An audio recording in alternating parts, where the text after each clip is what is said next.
daily lives.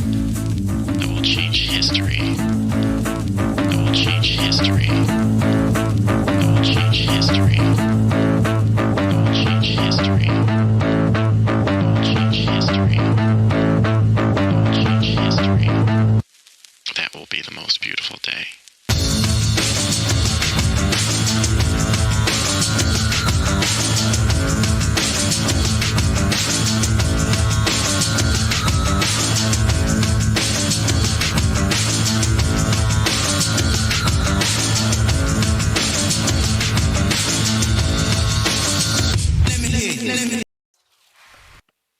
Hello, ladies and gentlemen. Thank you so much for stopping by for our weekly Intel report for the week of April 26th, 2023.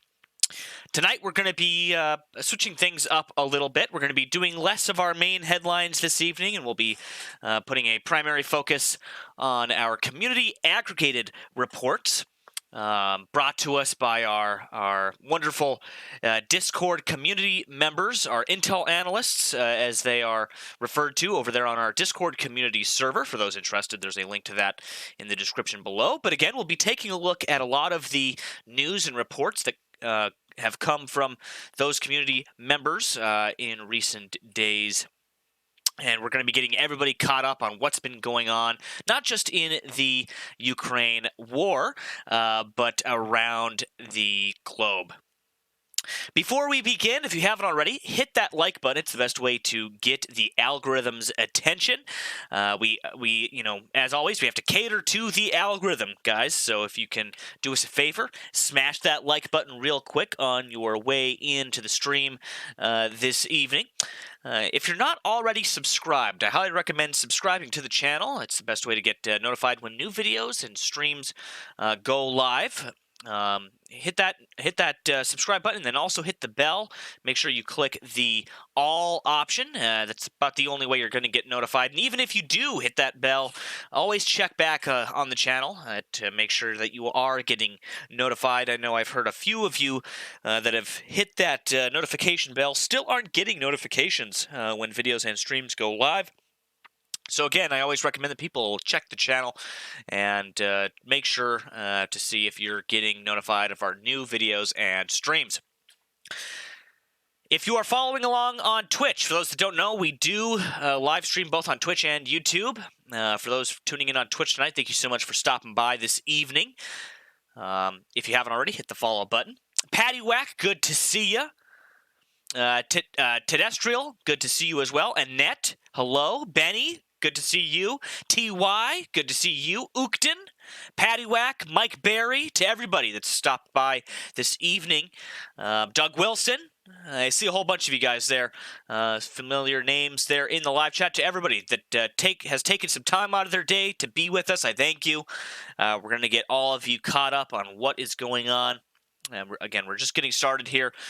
Waiting for a lot of you to join in on the stream here. Chris Strom says hello, Nemico. Hello to you, Chris. Pepe, good to see you. Mike Berry says, where's Tango Down? That's a good question. He might pop in at some point, hopefully. There's a few familiar faces that I expect will probably be here within the next 20 to 30 minutes as soon as they get that notification that we are live this evening. Of course, we have a big headline topic today. The U.S. Has announced they're going to be docking nuclear submarines in South Korea, something they haven't done in over 40 years, if I'm not mistaken. We'll be reading you guys a couple articles, a couple reports that we have about that situation. Before we get into all of our primary headlines and kind of, go global, of course, we'll always start with our Ukraine main headlines. So we're going to start with those here shortly.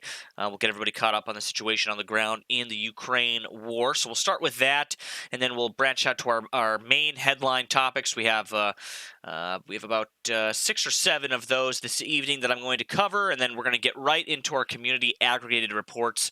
We're going to focus on the community side of things this evening. Fred says hello. Hello to you, Fred. Good to see you. Timmy Johnson. Nice to see you, Timmy Johnson. Thank you so much for tuning in this evening.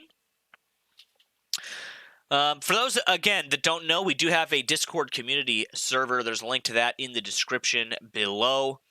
come and join us over there on the Discord server. It's a great resource for information, for news, for reports on what's going on in the world.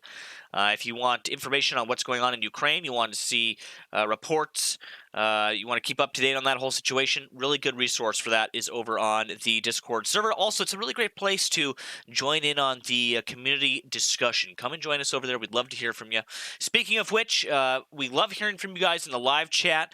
Let us know your questions. Let us know your comments in the live chat this evening. Or if you're watching this as a video after it's been streamed live, leave a comment in the comment section below. We always love to read those. I read everything that you guys send me, all the messages you guys send me on Discord, all the emails I get, all of your comments. I read all of it. I love hearing from you guys. Speaking of the chat, we do have a live poll going this evening, as usual, over in our YouTube live chat. Tonight's poll question, we got an interesting one here for us this evening, is how long do you think Russia can sustain the war going forward from this point now? Okay, so will they be able to last and keep this going for another 6 months, another year, or do you think it could be 2 or even more years?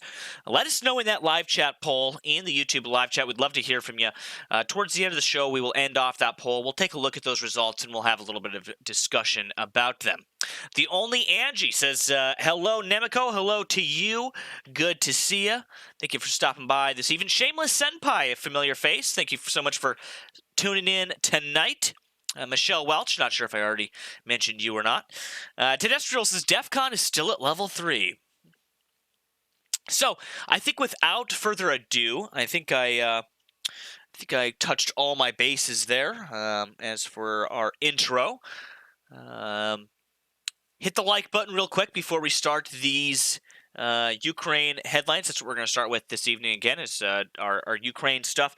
Get that out of the way, get everybody up to date on what's going on the ground there in Ukraine, and then we'll get on to the other articles that we have to go over tonight, and then we'll get into the community stuff, as I just said a moment ago.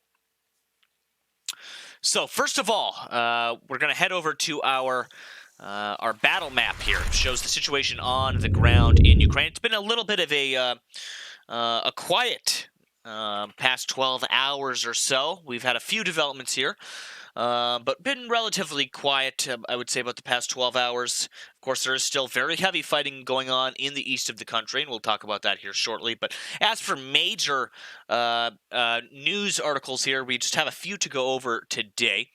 On screen in front of you is the situation here in the east of the country of Ukraine, around Bakhmut, as that city and that area is still heavily contested here, heavily fought over between the Ukrainian defenders and the Russian soldiers, and also PMC assets such as Wagner, Russian Wagner group, which are operating pretty heavily in the area.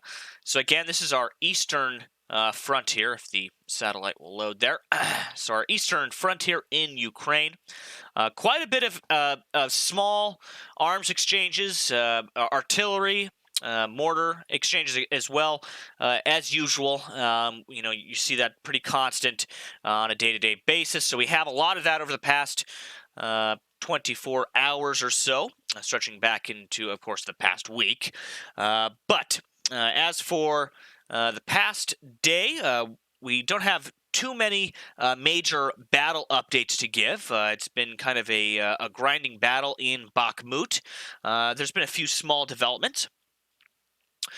In our main Ukraine headlines this evening, and these will stretch back into the past, I would say, 3 days or so, to get everybody properly caught up here. Of course, there's that major talk between Ukrainian President Vladimir Zelensky and Chinese leader Xi Jinping for the first time, actually, since Russia's invasion began in February of 2022. He said they had a, quote, long and meaningful phone call. Again, for those that don't know, this is the first time they've talked. So this is the first time the Ukrainian president and the Chinese president have talked since the start of the war. So again, he said that they had a long and meaningful phone call and that he would send an envoy to Beijing. So he's going to send some personnel to Beijing to meet with their counterparts there. President Xi is reported to have said that China, quote, would not sit idly by, nor would it add oil to the fire, still less exploit the situation for self-gains in regards to Ukraine. The Chinese president also said that, quote, talks and negotiation were the only way the conflict would end. He is going to send a peace delegation to Kyiv. Meanwhile, we had a report of British fighter jets helped in a joint NATO response to intercept 3 Russian planes, including 2 Su-27 fighter jets, over the Baltic Sea. I actually have an article here that we will talk about. We'll go over that. This is from the independent.co.uk. And looks like my screen here needs to be brought up. Give me one moment to do that. Here we go. So again, here, this is an article from the independent.co.uk. Talks about British and German warplanes intercept Russian spy jet flying over the Baltic Sea. It says British and German warplanes have intercepted 2 Russian jets and a spy plane caught flying without transponder signals over the Baltic Sea. The German Air Force shared pictures of the encounter with several images capturing the 2 Sukhoi Su-27 fighter aircraft and 1 Ilyushin Il-20 aircraft in flight. Royal Air Force and German Air Force Typhoon fighters were scrambled together from Amari Air Base in Estonia on Tuesday to identify the military aircraft in those skies there over the Baltic Sea. Quote here, reconnaissance flights intercepted. German and British Eurofighters were alerted to identify 3 military aircraft, the German Luftwaffe wrote on Twitter.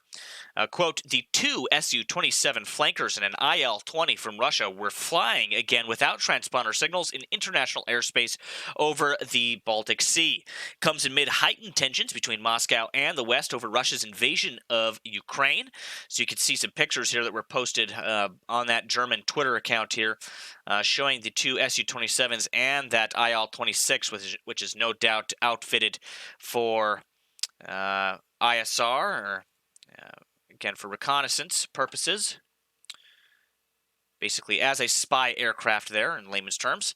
But you can see here that Russian aircraft here, again, which was intercepted alongside those Su-27 fighter aircraft. Heading back over to our battle map here, I'll continue with our other Ukraine headlines. Meanwhile, the Russian opposition figure, Alexei Navalny, says he is being investigated on terrorism charges that could see him sentenced to 30 years in prison. That report came from Reuters earlier today. Just me, good to see you in the chat there. To everybody that's just tuning in, we're just getting started with our Ukraine headlines this evening. Good to see everybody. Make sure you hit the like button on the way in. Also, vote in tonight's live chat poll in the YouTube live chat. For those following on Twitch tonight, following along, thank you so much for being here.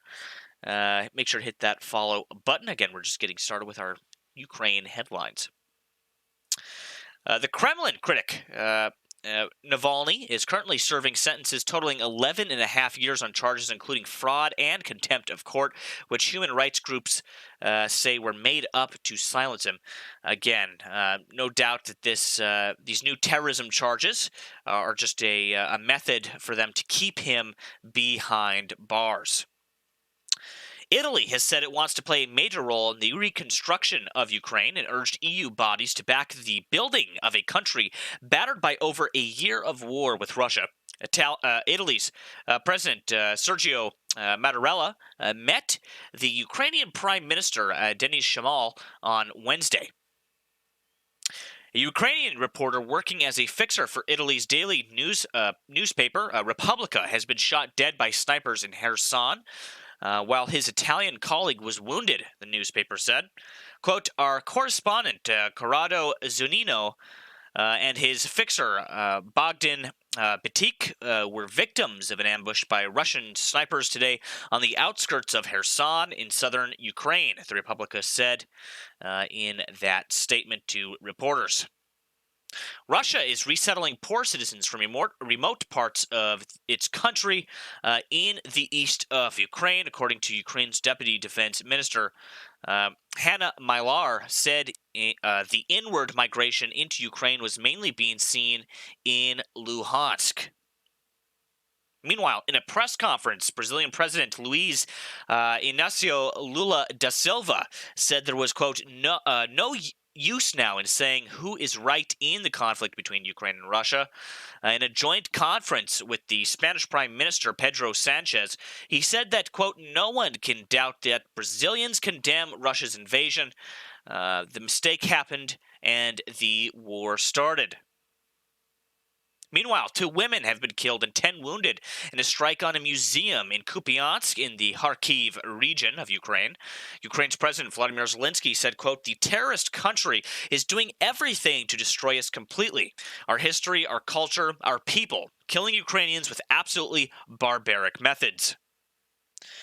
Russian President Vladimir Putin on Tuesday signed a decree establishing temporary control of the Russian assets of 2 foreign energy firms, signaling Moscow could take similar action against other companies if need be.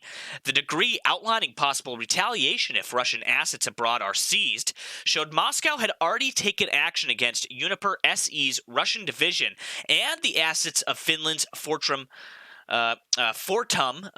Oyj, I believe is how you pronounce it.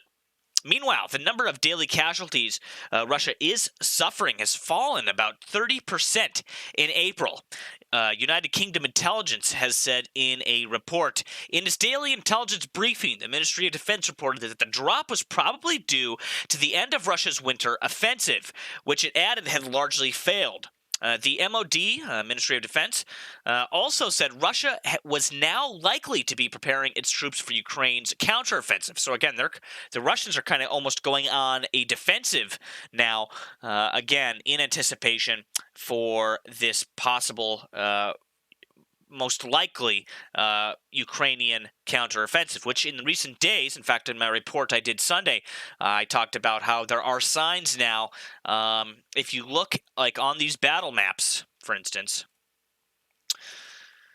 where the Ukrainians are positioning their troops now, they're moving assets into position. It's very likely that they are preparing for this counteroffensive. Recent satellite images shows movement occurring on the Russian side of things that show that the Russians are taking measures to basically fortify certain positions along the southern and eastern fronts here in anticipation for this counteroffensive. Kyiv admitted it was behind on a drone attack in the Bay of Sevastopol.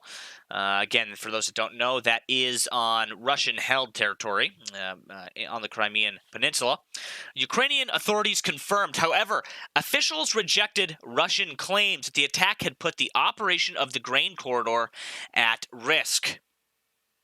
Moscow has seen practically no results from a pact with the United Nations that aimed to help Russia's grain and fertilizer exports out of Ukraine. Foreign Minister Sergei Lavrov said on Tuesday, Russia had signaled that unless a list of demands is met to remove obstacles to those exports, it will not agree to extend a related deal beyond the 18th of May that allows the safe wartime export of grain from Ukraine's Black Sea ports. Lavrov blamed Western countries for creating a deadlock in these negotiations.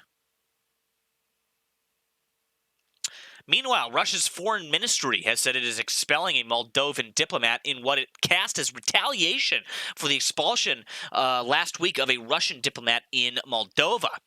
The ministry said in a statement it had summoned Moldova's ambassador in Moscow to announce the expulsion, as well as to protest against what it called, quote, unfriendly steps towards Russia and regular anti-Russian statements. Meanwhile, in some Baltic state news here, Lithuania's parliament voted on Tuesday in favor of allowing border guards to turn back migrants who illegally enter the country. Lithuania borders fellow EU states Latvia and Poland, as well as Belarus and the Russian exclave of Kaliningrad.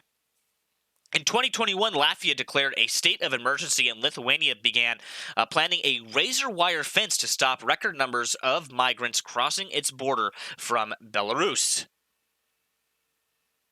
Meanwhile, a former commander in Russia's Wagner mercenary group is seeking asylum in Norway and has pledged guilty to being involved in a fight outside an Oslo bar and carrying an air gun in public, and said he felt, quote, very ashamed. Andrei Medvedev, 26, crossed the Russian-Norwegian border in January and has spoken out about his time fighting with Russian invasion forces in Ukraine. Britain and France's sports minister insisted Tuesday that Russian and Belarusian athletes must never compete as neutrals, as recommended by the International Olympic Committee, also known as the IOC, because they could still be funded by their governments. A court in Russia has convicted a former police officer of publicly spreading false information about the country's military after he criticized the war in Ukraine to his friends over the phone. An ex-officer, Samil Vidil, was sentenced on Monday to 7 years in prison and barred from working in law enforcement for 4 years after his release. Meanwhile, risks of a direct military confrontation between the two nuclear powers, Russia and the United States, are steadily growing. The TASS news agency quoted a senior Russian diplomat as saying on Tuesday, Vladimir Yermakov, the foreign ministry's head of nuclear non-proliferation, told the Russian state news agency that Washington was escalating the risks through its conduct with Moscow. Meanwhile, South Africa's president, Cyril Ramaphosa, said his ruling ANC party has resolved to quit the International Criminal Court, which last month issued an arrest warrant against Putin. The ICC issued an arrest warrant against Putin in March, meaning Pretoria, which is due to host the BRICS, Brazil, Russia, India, China, and South America summit this year, and again would be required to detain him upon arrival. Last Ukraine piece of news I have for you this evening. It is time for the NATO alliance to, quote, stop making excuses and accept Ukraine as a member, as the country has demonstrated its readiness and has much to offer. This came from Ukraine's Foreign Minister Dmytro Kuleba, who said that in a post earlier today. Writing in Foreign Affairs, Kuleba said the political will of the alliance had been sorely lacking on the issue of admitting Ukraine. So again, they're talking about that possibility of Ukraine joining NATO. We'll head back over to our primary screen here. Actually, we'll go to our main screen here so I can take you through the next few articles I have. I read this one off earlier. This was about the encounter between those NATO planes and that Russian spy aircraft, along with those two Su-27 fighter aircraft that were along with it. Again, those of you that are just tuning in tonight, we just got done with our primary Ukraine headlines, and I'm now moving into some of our other headlines this evening. This one actually kind of ties into Ukraine, but again, I had this set aside as kind of a separate thing here tonight. But in an article from the Washington Post here, it talks about Russia can fund the war in Ukraine for another year despite sanctions, says a leaked document. Again, this pertains to our vote that we're having tonight in our live chat poll. Again, if you haven't voted in that live chat poll, head over there, vote in the poll. Again, I'm going to read you off this article and think about this when you go to make your vote here in the poll, in the live chat poll this evening. Again, this post coming from the Washington Post.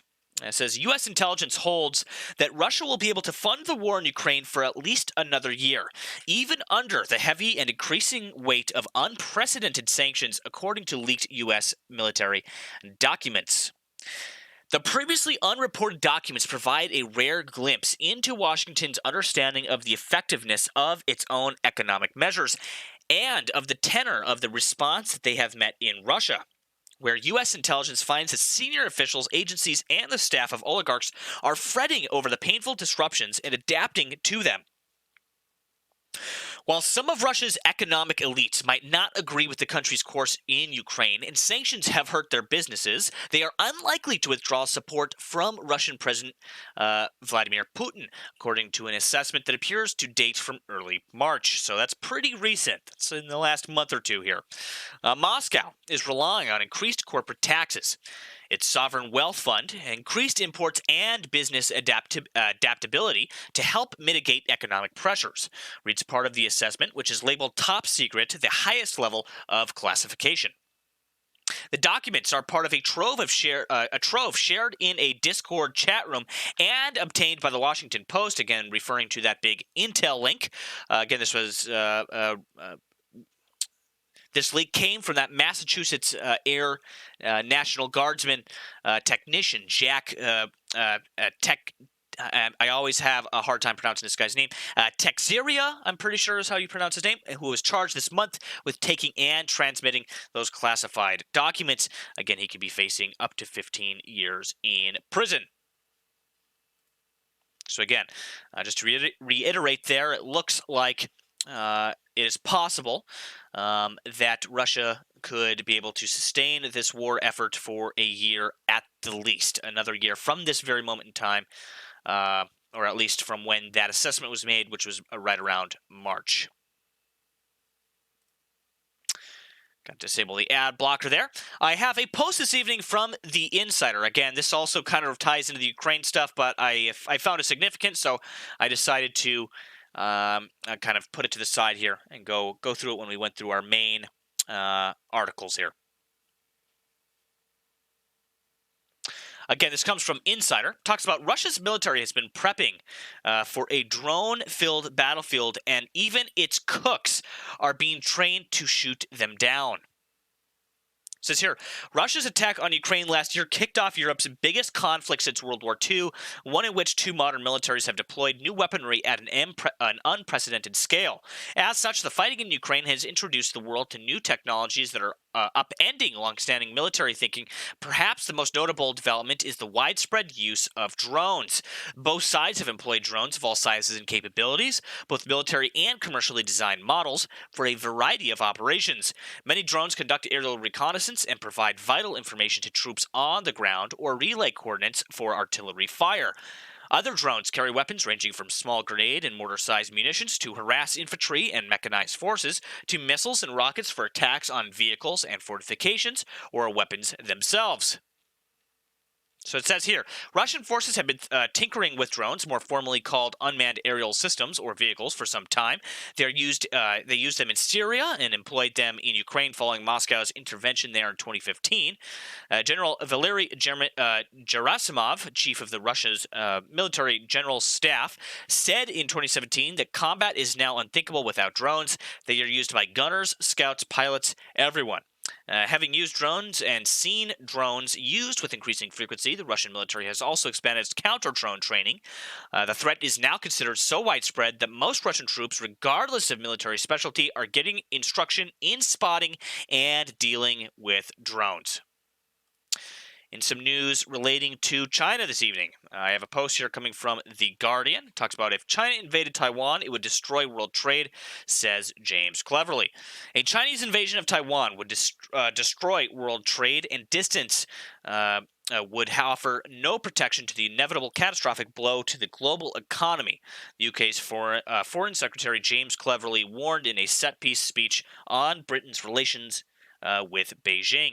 In remarks that differ from French President Emmanuel Macron's attempts to distance Europe from any potential U.S. involvement in a future conflict over Taiwan, and which firmly support continued, if guarded, engagement with Beijing, Cleverly said, quote, "No country could shield itself from the repercussions of a war in Taiwan." He added that he shuddered to think of the financial and human ruin that would ensue.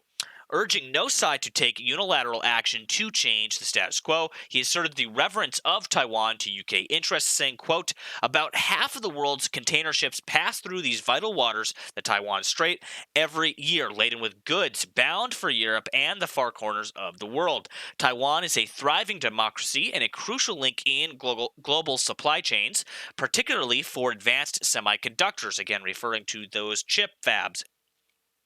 Quote, a war across the strait would not only be a human tragedy, it would destroy world trade worth $2.6 trillion, according to Nikkei Asia, who no country could shield itself from the repercussions. Quote, the distance would offer no protection from this catastrophic blow to the global economy and to China most of all.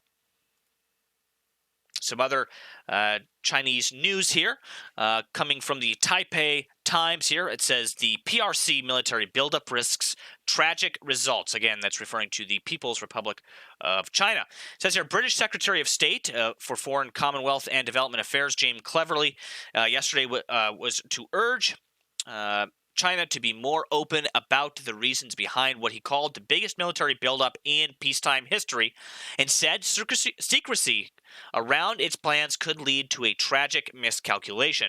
Relations between Britain and China are at the worst in decades after London restricted Chinese investment over national security concerns and expressed concern at Beijing's increasing military and economic assertiveness.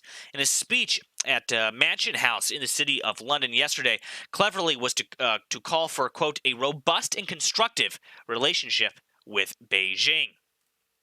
In our primary headline for this evening, Biden warns North Korea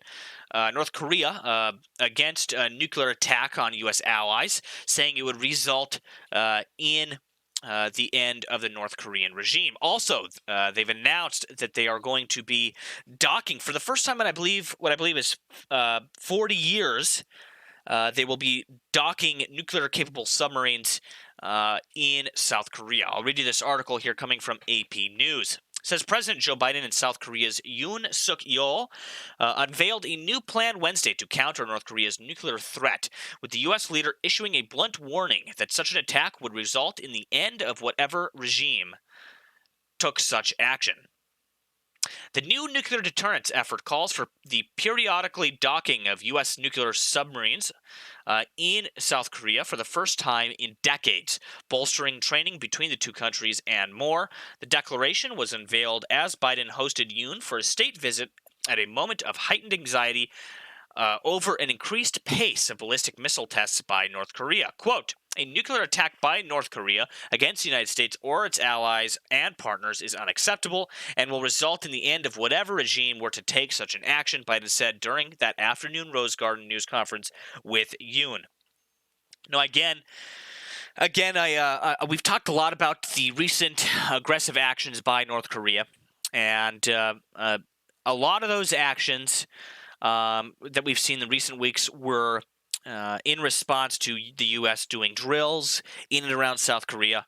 Of course, there's a lot of them that were not retaliatory in nature, so they weren't retaliating for things that the U.S. had been doing or conducting these tests, I should say, because of drills that were going on. So there were some events that were related to those drills that were happening, and some that were just kind of done on North Korea's own accord. I do believe that after this announcement, we are going to see further tests by North Korea. We're going to definitely see some activity here probably in the next few days, if not next few weeks, from North Korea. You could probably expect to see more missile launches, more tests. I would guarantee that this is not making the regime in North Korea too happy hearing about this news, and I would assume that they're going to respond in some way in the coming days. Epi, nice to see you tonight. Thank you so much for tuning in. Just me, Timmy, Mike, Patty, to everybody that's following along with us tonight. Thank you guys for being here. We just went through our primary headlines. We're now going to switch over to our community aggregated news and take a look at some of the posts that have come from our community members over the past few days. We'll also be stretching back into the past week or so here as well. Let me get the first post up here. Our first post this evening, and I guess we could switch right back to our main screen here because we have to bring these up anyway. Our first post here comes from Sionan. Again, that one's kind of hard to pronounce. Sorry, Sionan. But Sionan posted this in the Situation Room. This comes from MSN. This talks about Russian troops and Wagner mercenaries having a little bit of a scuffle with each other. Let's go ahead and read this article again. This was posted to Business Insider. From Business Insider here. It says Russian troops and Wagner mercenaries killed each other in a shootout after blaming each other for their war failures, the Ukrainian government says. It says here, Russian and Wagner troops opened fire on each other in Luhansk over an argument, Ukraine says. The soldiers and mercenaries had been blaming each other for their mistakes in the war per Ukraine. Russia has yet to confirm the report, which Insider cannot independently verify. Ukraine said on Sunday that a group of Russian troops and Wagner mercenaries opened fire on each other over a dispute about their wartime mistakes. Soldiers from both forces were killed in the shootout in Luhansk, in eastern Ukrainian region occupied by Russia and Kremlin-backed rebels, the General Staff of the Armed Forces of Ukraine wrote in its daily briefing on Sunday. Our next post here comes from Rakasan.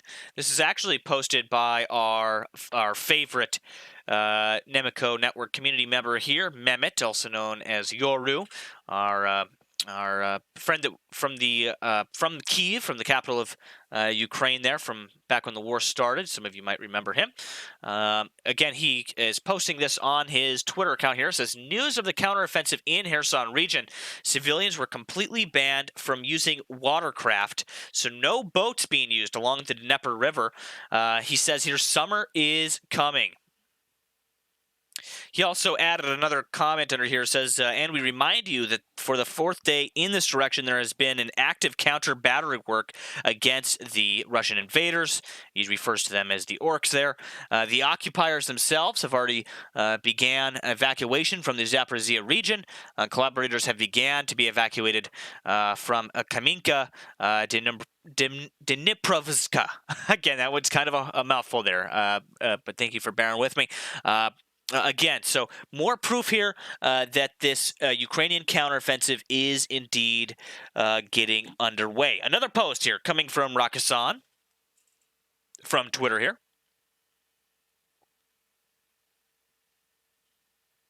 Ukten in the live chat says, Nemico, I've heard of that type of thing happening between the regular German army and the SS during World War II, having fights between each other. I could see that. Epimu says, thanks, Omnisaya, for the great reports on the Nemico Network. No problem, Epi. As always, good to have you here. I hope you're having a wonderful day there, sir. So this post here coming from Rakasan, posted by Flash on Twitter, says, in the suitcases abandoned at the Russian embassy in the USA, there were personal belongings, explosive devices, and nothing suspicious, a diplomatic mission. The police cordoned off the roads near the Russian embassy in the United States, according to media reports. An unknown woman left 2 suitcases there. The sappers began to examine the abandoned items.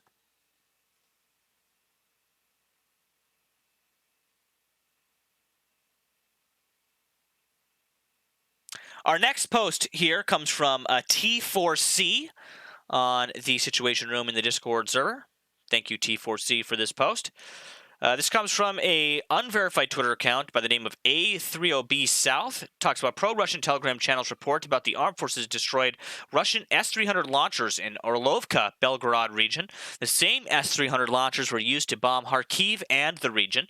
The people of Kharkiv will have a peaceful sleep tonight.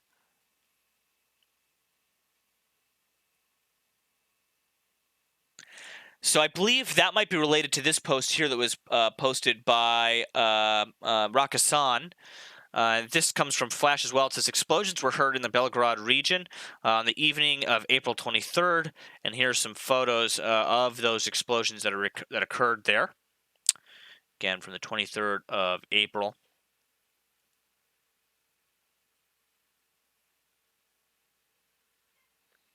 Our next post here again comes from Rakasan. This comes from the Kyiv Independent on Twitter. It says the General Staff reports a shootout between Wagner and the regular Russian soldiers in Luhansk region. A fight between Russian army soldiers and the Wagner mercenary group escalated into a shootout in the town of Stanitsia, Luhanska, in occupied Luhansk region. The General Staff reported on the 23rd of April. So Again, this post, again, talking about that possible fight there between Russian PMC forces and Russian military forces as well. Our next post here comes from the ISW. I believe this was also posted by Rakasan. Again, this is the Institute for the Study of War, for those that don't know. It talks about Ukrainian forces took positions on the left bank of Kherson region. So again, more.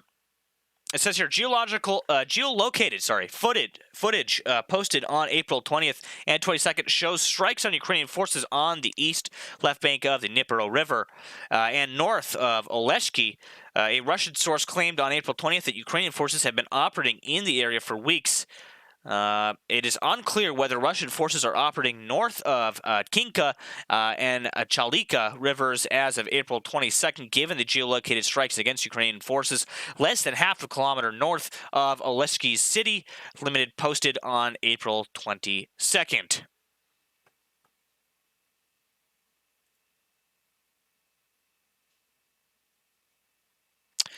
Post here related to the situation ongoing in Sudan. This was also posted a day or two ago by Rakasan. From OSINT Defender, says U.S. Special Forces utilizing UH-60 Black Hawk helicopters are confirmed to have evacuated at least 70 Americans from the U.S. Embassy in the Sudanese capital. It is currently unknown where they have been taken to. If you would like to have a report or a news post mentioned with your name on the live stream, make sure you join our Discord community server. There's a link to that in the description below. Everybody is welcome to join us over there. If you have a piece of news that you think should be featured on these live stream reports, go ahead and pick up your Intel Analyst rank in the Welcome channel on the Discord server, and then you can head over to the Situation Room channel and post that report there. Only verified sources, please. We like to keep that information to verified sources with concrete evidence to back them up. If you have anything that you think is significant, by all means, post it over there and we'll take a look at it. And it could be featured on one of these live streams on our weekly report. We're now going to switch over to our live universal awareness map, and we're going to take a look at the situation on the ground in Ukraine per the live UA map over the past 12 or so hours. So we actually don't have any news from the 12-hour up period. So I'm going to start at around 19 hours here. There was reports here from the General Staff of the Armed Forces of Ukraine. Quite a few reports, actually. But this one here says at Zaporizhia and Kherson directions, the Russian army shelled Melnivka, Mali, Tamachka, and quite a few other regions there. You can see where that was located on the map. So these are all strikes that occurred in that 19-hour window along the southern front. If you look at this other one here, this shows strikes that occurred kind of on the northeastern front of Ukraine. So again, a lot of shelling, a lot of missile attacks still happening in many different parts of Ukraine. 17 hours ago, several explosions were reported in Zaporizhia. You can see where that was located there. 15 hours ago, a Russian missile strike reported in Druzhkivka. You can see where that's located in the east of the country. We even have a video to go along with this as well. Let's take a look at that. This is coming from Telegram.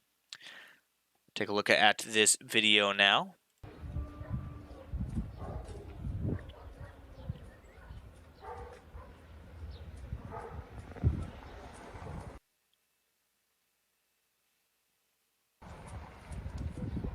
So again, this video seems to show some smoke plumage there coming up from those strikes. 14 hours ago, President Xi Jinping had a phone call with President Zelensky. I spoke about that earlier in tonight's show. And then finally, leaving us off here is 13 hours ago, President Zelensky had a long and meaningful phone call with President Xi Jinping. I believe that this call, as well as the appointment of Ukraine's ambassador to China, will give a powerful impetus to the development of bilateral relations. Go ahead, refresh there. Just to see in case we had anything pop up there. It doesn't look like we did. Going to tonight's aircraft map. Let's take a look at the skies above Ukraine, amongst other places. So again, kind of same thing that we've been seeing for quite some time now.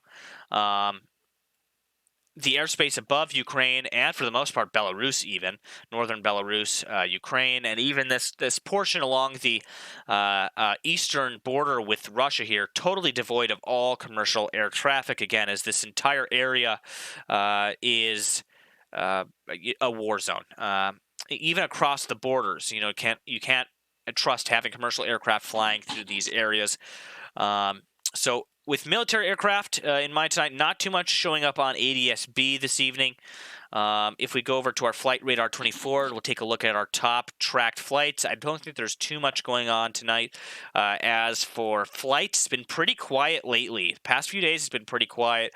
At least this past week has been pretty quiet as well. So we don't have any significant flights being tracked here tonight. It's mostly just civilian flights. We have an Australian ambulance there. So yeah, nothing too crazy here. No military aircraft being tracked on radar tonight. We have a couple, spread around here, Europe, but in the Mediterranean, nothing in the area around Ukraine at least. Switching gears over to Taiwan. Again, the situation over aircraft-wise, military aircraft-wise, the situation in the South Pacific, around Japan, around Taiwan, the Philippines, you notice a lot more aircraft patrolling these areas. You notice a lot more military aircraft patrolling these areas than you do over in Europe. And again, that goes to show, just how serious the U.S. military and Western allies, such as Japan, the Philippines, etc., are taking the security, of this region here, with the situation being what it is between China and Taiwan. I did see a drone over here. What do we got here? Call sign AS2132. Malta. It's an IAI Heron drone. Interesting little drone there. So again, not too much going on this evening in the aircraft, in relation to aircraft right now. We got RCH, a C-17 that just came up here. That is over the Black Sea. RCH 847, it's a Boeing C-17A Globemaster. If I click on him, I'm not getting a flight path. This just popped up on screen just now, so that's interesting. Little C-17 hanging out over there, probably going somewhere over here in Romania, I would imagine. Yeah, it looks like they're heading over there to head towards Romania. So that's interesting. Switching gears, we'll take a look at our marine map here, take a look at vessel traffic in and around the Black Sea. Let's head over to our naval map here. Okay. Again, we're getting this information here from marinevesseltraffic.com. This is their marine traffic tracker here. We'll take a zoom in. It's been pretty business as usual with at least commercial vessel traffic, except you notice this big dead space here right off the coast of Crimea in the Black Sea here, basically devoid of all commercial vessel traffic in these areas. At least vessels that are operating in there aren't using transponders, most of them. But Sea of Azov, kind of same thing. We've seen a lot of that commercial traffic hanging out in these corridors here, avoiding a lot of these areas, even right up to Mariupol. But a lot of these areas around the southern coast of Ukraine, pretty devoid of any commercial traffic, as a lot of those areas are kind of dangerous to be operating in, given that it is wartime. As for Russian naval vessel activity, it's been, pretty much business as usual for the Black Sea over the past week. Where things get interesting again is near Taiwan. Some of the incursions by Taiwanese, sorry, not by PLAN, People's Liberation Army Navy vessels. In fact, I can bring you up the Taiwan MOD here, Ministry of Defense, and we can take a look at the latest intrusions here into Taiwan's both air defense identification zones and their territorial waters. Again, just to kind of put things in perspective here, look how busy vessel traffic is in and around Taiwan. This strait, this area of ocean here, is so vitally important to the economy of both of these countries. Not just both these countries, but countries around the world. It's not just about having Taiwan get involved in a war here, but it's about having the Taiwan Strait and the South Pacific in general getting in a war. If this area, if you're not able to safely get cargo through some of these corridors here, that's going to drastically affect global trade. Anyway, let's take a look at our MOD post from the Taiwanese Ministry of National Defense, ROC, on Twitter. So this post here comes from today, April 26th. Again, it's coming from the Ministry of National Defense, ROC, on Twitter here. It says 12 PLA aircraft and 4 PLAN vessels around Taiwan were detected by 6 a.m. UTC plus 8 today. ROC Armed Forces have monitored the situation and tasked CAP aircraft, Navy vessels, and land-based missile systems to respond to these activities. So again, this has been daily occurrences. We noticed some days, so like for instance, we had the massive military drills that happened after the U.S. House Speaker had that visit with the Taiwanese president. We saw that massive drill, those massive exercises which were taking place over the course of that week there that I reported on. So you see big weeks there where they're having large amounts of vessels, large amounts of aircraft incurring onto this airspace, onto this territory. But then on a daily basis, you see these small incursions like what we're seeing here. Any one of these small incursions has the possibility of spilling over, from miscalculation. Okay, so there's always a risk of miscalculation here occurring between, the Taiwanese Navy, the Taiwanese Air Force, and then of course the Chinese, and then that's basically snowballing into a more drastic situation. So again, it's something we have to keep our eyes on here as these tensions continue to be ratcheted up here in the South Pacific and in the Taiwan Strait. So that about does it for our open source intelligence news this evening. Brenton Boosted, good to see you. Johnny Yuma, good to see you. Glad to have everybody hanging out with us this evening. Kitty Gundy, as always, good to see you as well. If you haven't already, vote in tonight's live chat poll. We're about to end off that poll here in the next 20 seconds or so, and I'm going to discuss the results of tonight's poll. For those of you that stopped by tonight, I thank you guys so much for being here for tonight's weekly Intel report. We've had an interesting one this evening. I think we got everybody caught up, brought up to speed. Speedy Squirrel, speaking of speed, Speedy Squirrel, thank you so much for tuning in tonight. I think we missed you at the beginning of the show. By the way, we're kind of in a Q&A now, so if you guys have questions or comments, by all means, let us know in the live chat, and I will read those off. Kitty Gundy says, Nem, what about ships in the Baltic? So again, I was just kind of going over that a little bit here, but I guess I could touch on that again.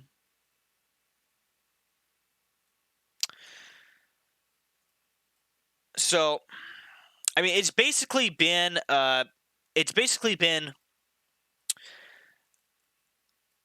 business as usual for the Black Sea, for the Mediterranean. We have seen a little bit of Russian military vessel activity in the Baltic, and that's kind of a given. They operate there quite often, as it is. Basically, so I would say as for commercial traffic, it's business as usual.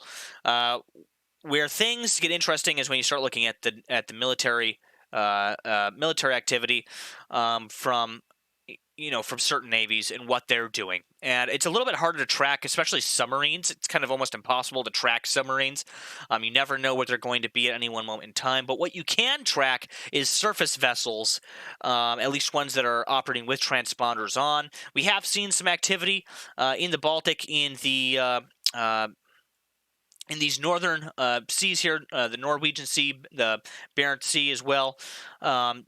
And so that's always something we're thinking about. But I would say what you really want to keep an eye on is what's happening here in the Black Sea around Crimea. You also want to keep an eye on what's happening here around Taiwan. Those are our big focus right now. Of course,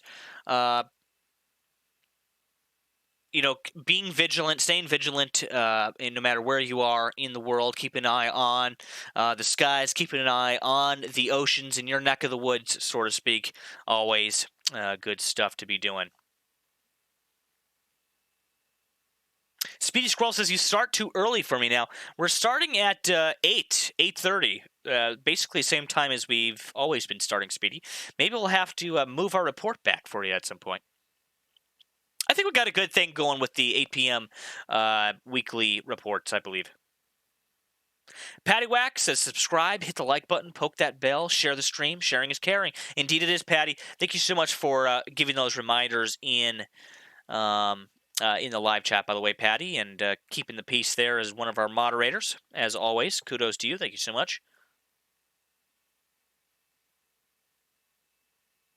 Clayton Nelson says Russians are the Sergeant Schultz of the Army. Special Force Horse says, hi, hey all from New Zealand. Sorry I'm late. Special Force Horse, it's totally all right. Better late than never. And we're glad to have you here. Speedy Squirrel says it's 4:30 a.m. Wow, Speedy. Yeah, I feel bad for you. I'm so sorry about that. Maybe we'll have to move it back a little later at some point so you can at least, not be watching it at 4:30 a.m. I guess that unless you've been up all night, in which case it's probably not that bad. Benny Hill says 2:32 here in the UK. That is pretty late. I'm going to go ahead and end off that poll, guys. By the way, we're right about. Can I get one more person to vote in the live chat poll if you haven't already? Hit the vote in the live chat poll. I need one more vote here to make us an even 120 votes. Benny Hill says, Nemico, I kept saying hello. I'm actually not paying attention to this to the chat completely while I'm reading reports.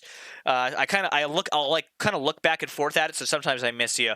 Sometimes I miss people. But Benny, thank you so much for being here, man. I'm glad to have you on board with us tonight, as always.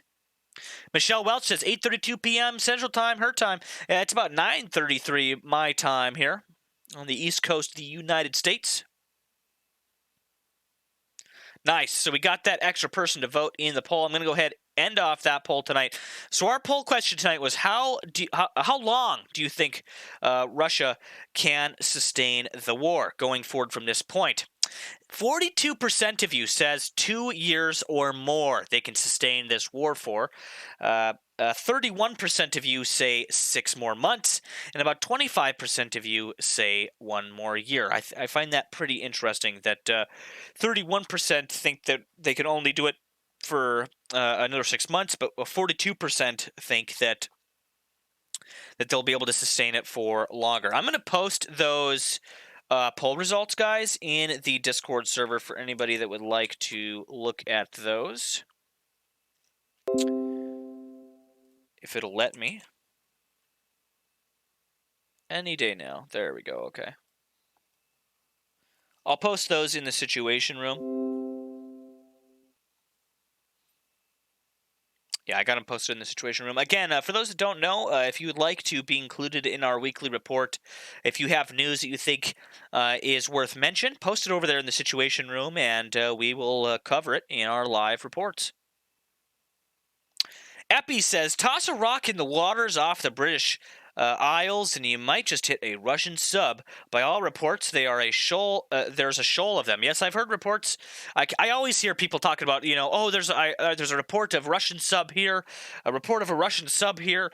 There's Russian subs everywhere, and there's U.S. subs all over the place as well.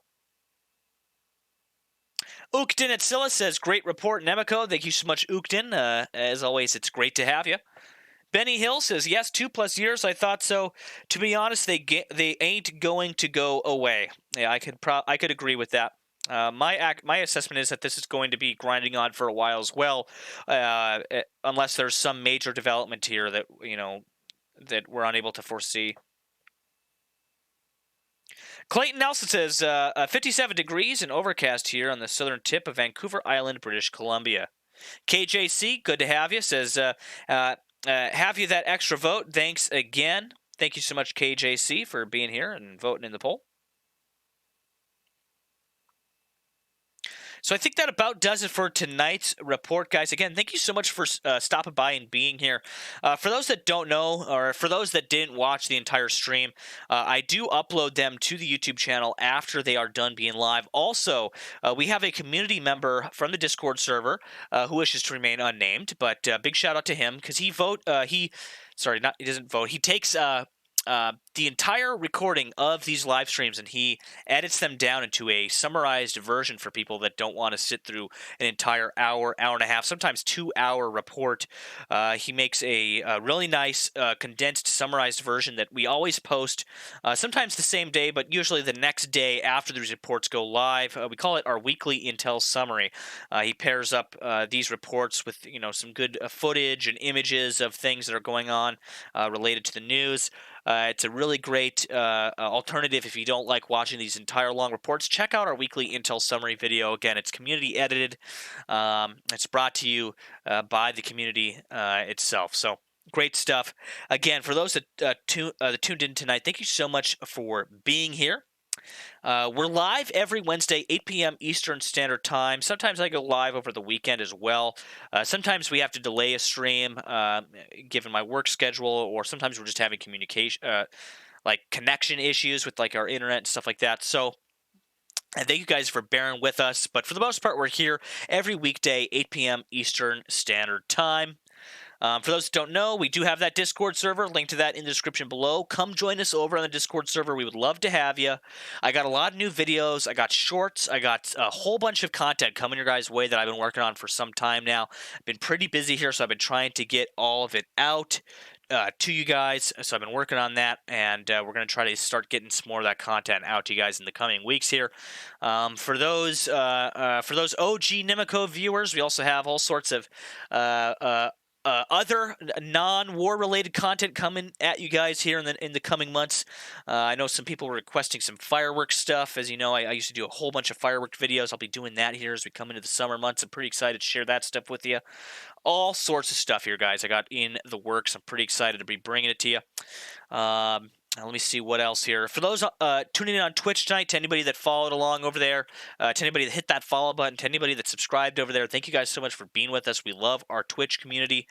For those of you, to anybody that subscribed or hit that like button or did anything here on YouTube, thank you so much for showing the support, for being here with us this evening. I think that about sums it up. Be here next Wednesday, 8 p.m. Eastern Standard Time. We will be back here. Chris Strom, thank you so much for being here. Kitty Gundy, Christopher Donison, Patty Wack, Just Me, Shameless Senpai, Benny Hill, Clayton, Epi, all of you guys, thank you so much. If I missed you, just pretend that I said your name, okay? Because every single one of you guys, thank you so much for being here with us. Until next time, ladies and gentlemen, you are watching Nemico Network.